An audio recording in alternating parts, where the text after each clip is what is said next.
In this video, I'll be discussing how to build a Pace Chaser for the upcoming Cancer Cup. I'll be discussing the builds, the decks, and a couple of characters such as Curren, Condor Pasa, and some other good units as well for the Pace Chasers. Now, first of all, how we will run Pace Chaser for the upcoming Cancer Cup will be similar to the late Surgers. So Pace Chaser can also be run as a gambling style. However, this is assuming that the meta for the Cancer Cup will be front-heavy meta, as if there's too many frontrunners, then your Pace Chaser will get pushed to the back. And if you get pushed to the back, we can utilize two unique skills that is really good, which is shooting for victory and redshifts. And so with that, we have three options for the unique inherit, which you can choose for the Pace Chaser. First of all, it's shooting for victory, which is Taiki Shuttle's unique, redshift, which is Mari's unique, Victoria por Flanca, which is Pasa's unique. It's actually just your preference which unique you would like to inherit between the two of these. But Maru, in my opinion, is a mistake. Now, I will discuss why these inherits is actually useful. So if we take a look at shooting for victory unique, the condition is that it is on the final corner and it's on any part of the corner, but you need to be in either the third, fourth, or the fifth position. So what happens in the actual Cancer Cup map is that the final corner is right about this area. However, you want to delay entering the fifth position right about this area, so your acceleration can proc for the last spurt. So if you enter the fifth position way too early, for example right here on the first part of the final corner, then this unique is actually useless. The same thing goes for redshift. However, redshift has the beneficial of that it's a final corner and beyond. So if you take a look at the track, it could be any point on the final corner up to the end of the map. It could also proc a little bit late even though it's on the straight. So that's why redshift is better overall. Now the other option is Pasa's unique. So this skill, it activates on the final straight. The condition is that you need to be either in the second place or the first place. So this would activate on this area, but you need to be in the second or the first place. The only downside of this is that it is really hard to proc, considering that if there's too many frontrunners, then Pace Chaser will not even be able to get up into the second place on the final straight. So we need to have a lot of middle and corner skills to actually catch up to activate this unique. Okay, now with the inherit out of the way, let's move on to the decks. Now for obvious reason, we'll of course run Kita-san Black because of Professor of Curvature and she has just a broken specialty priority in general. The other two speed cards could be anything you have, for example Suzuka, Swift Tosho MLB, Ancient Flash MLB, or any speed cards that you have technically. Now for the power cards, we'll be running Yaino Muteki because Yaino Muteki has a lot of middle corner skills such as Ramp Up, Playtime's Over, and Tailhead High. And Daitaku Helios is also a good power card that also has a lot of hints for the mild distance race, such as Speed Eater, Slipstream, Malcorners, and I believe she also has Ramp Up on her skills. Now, the last card that fit in the deck is Fine Motion with Card. Fine Motion gives this speed skill, which is a really good skill to catch up in the final corner. And of course, Fine Motion is a really good width card in general, so it helps you with hitting the width stats that you want. However, if you don't have Fine Motion, then it's fine. You can also replace it with another speed card or another width card. As for the stats, I think it's pretty much clear at this point. It's gonna be 1200 on speed, 627 on stamina, 1000 on power, 314 on guts, 400 on width. And of course, you need to get them as mal. As for the stamina and guts, you want to achieve this to account for the alpha mode so you get the speed bonus regardless. Now, I'm gonna talk a little bit more in depth about the characters that I really recommend. The first one will be Curren Chan. I'll also be running Curren for my own Cancer Cup, so this build is based on my understanding and experience. So if you take a look at her unique skill, look at Curren, it is a really good unique skill. It is really similar to the late Gambler extra skill like Redshift and Let's Pump Some Iron, but it is on Pace Chaser. So if we see the activation condition is that the distance rate needs to be above 50% and below 65%, meaning that on the race course it's somewhere around 50% of the map, which is 800 meters, up to 65%, which is somewhere around this area. And if it procs somewhere around this area, then we get an acceleration and a boost on target speed, which is really huge because it can carry over onto your last spurt. However, the activation of this is really tight because you need to be either in the third or the fourth position and you are doing an overtake. Curren also has a really good stat growth for the CM, being 10% speed and 20% on power, so it's really easy to hit her stats cap. She has a really bad aptitude on her style, which is T on Mal, so you need 7-star Mal on your parent to make her work at least for the CM. So the skill priority that I recommend on her is getting Redshift and Pasa's unique. And try to focus on the middle leg skills and the corner skills, such as the skill, which Ramp Up, Telehead High, My Corners, Slipstream,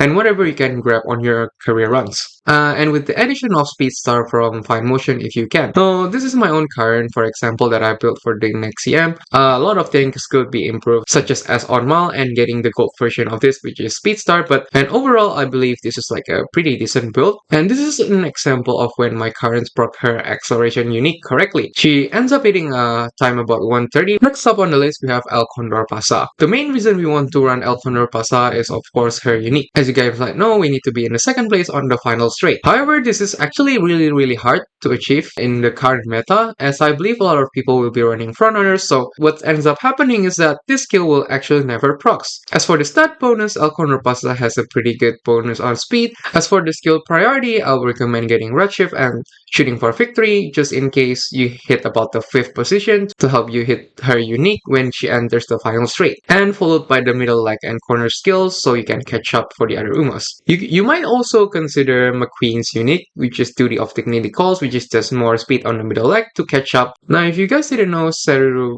recommended a pretty wild build, which is actually running groundwork on Pace Chaser. However, in this meta, I assume that everyone will run at least a one frontrunner, so this groundwork build is actually pretty useless. And if you build groundwork on El Condor Pasa, you might as well just run her as a frontrunner. Next up on the list, we have Bright Air Groove. Bright Air Groove is a really good pace chaser in my opinion because of her unique eternal moments. It increases the velocity when starting to make a move from a position toward the front mid race. Why this skill is actually really good is that because the activation is actually on the middle race. However, the activation condition is also a bit tight, which is either the 3rd, 4th, or 5th position, and you need to be doing an overtake. So this unique is really good if you happen to activate along some of this corner and you happen to overtake the Umas. The most important unique that you want to pair on her is the Victoria por Flanca, because she has a lot of middle leg skills and her unique itself that she ends up overtaking a lot of like the front runners, and she can proc the Victoria por Flanca. She also has a decent stat bonus, which is 10% on speed and 10% on power, so she's pretty good for the career wise.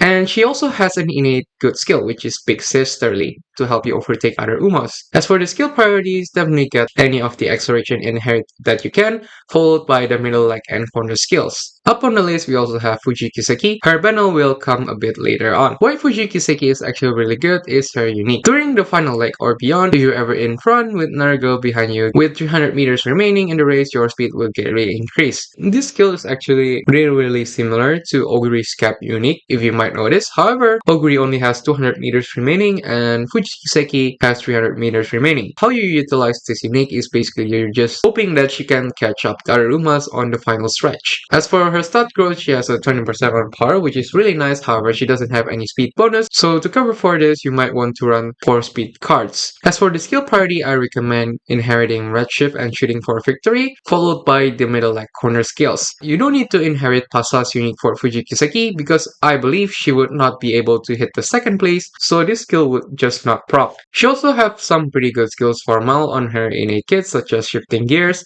Big Sisterly, and Mal Corners. Now, next on the list, we have Oguri Cap. There's not really much to explain about Oguri Cap, to be honest. Her unique is pretty much similar to Fuji Kiseki, as I have explained before. The only difference is that it activates 200 meters remaining instead of 300. As for the stats growth, Oguri is actually really good. She has 20% on speed and 10% of power. It's very easy for her career as well. The skills priority should be the same with all the other pace chasers. Next up on the list, we have Mejiro Mcqueen. Mejiro Mcqueen has a really good unique, which is Duty of Dignity Calls. This skill activates on the final corner, so it will definitely help you overtake the other front runners. However, Mejiro Mcqueen has a really garbage growth. She has 0% on speed and 0% on power. You're gonna definitely have a hard time trying to max her stats. She also has a really bad aptitude on Mal, which is F aptitude. And even with 10 star on the Mal parents, she will only hit B on it. So you need to somehow get like 2 spark Mal inspiration to hit S on her. She would probably be better that you inherit this unique onto the other Umas than running her instead. Last on the list, we have Taiki Shuttle. Taiki Shuttle's biggest advantage is of course her unique Shooting for Victory.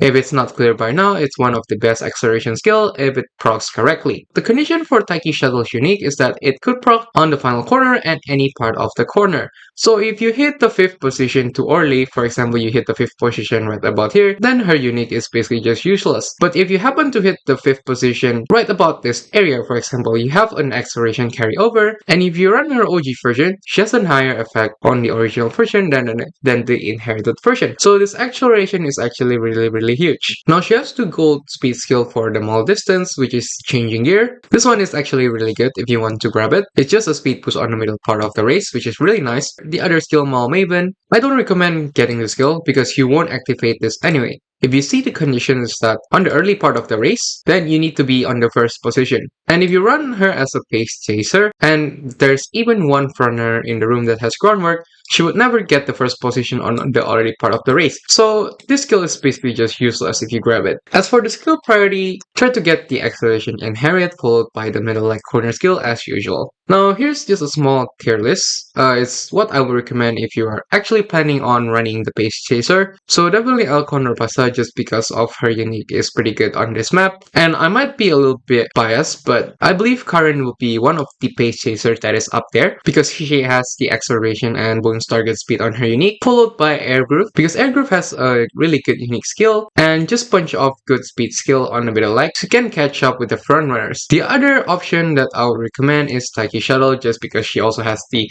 shooting for victory unique, pretty decent if you happen to hit the 5th place a bit late near the last perk. And also honestly there's too much pace chaser to include in this guide. However, in general, if they have a good unique speed skills and like just punch off good speed skills in general for the mall distance, then they are definitely viable and the build is pretty much the same overall for them. The example of it is such as Narita Bryan.